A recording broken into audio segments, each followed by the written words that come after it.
Join me now is Shehata from BBC Arabic. Thanks for being with us, Saeed. Phase 2 is all about the disarmament of Hamas. We saw in pictures yesterday executions happening, masked fighters escorting the hostages away from captivity. Does this look to you like an organisation that's ready to disarm? No. On the contrary, Hamas said it many times before, they will not disarm unless a Palestinian state is established.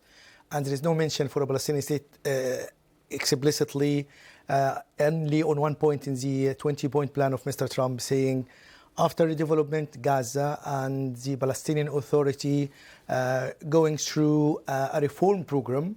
So then we can talk about the Palestinian people have the right to self-determination and the statehood, but no details about it, because how long will this program of reform, who's going to reform that, who's going to monitor that? So there is many questions about that.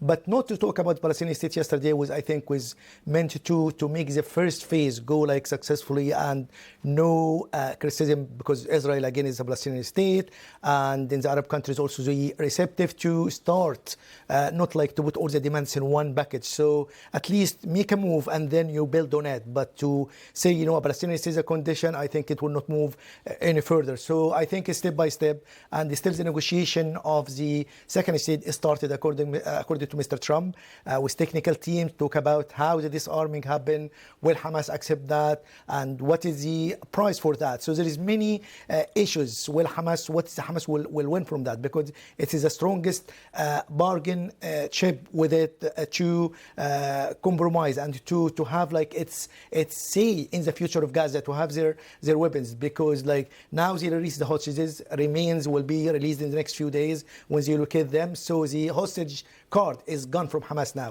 So the main card with them now is the weapons and the tunnels.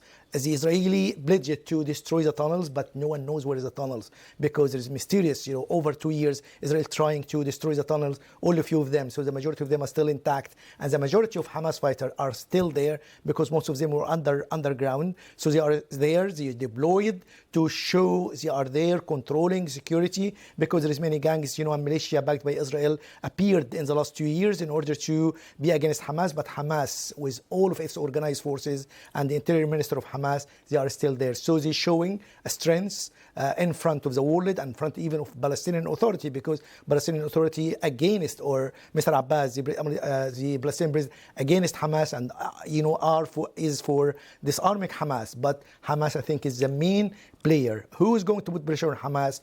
Turkey, Egypt, Qatar? I don't know how it will work, but I think it will be difficult negotiations. Indeed. Saeed Shehata from BBC Arabic, thank you very much for that. Around the world and across the UK, this is BBC News.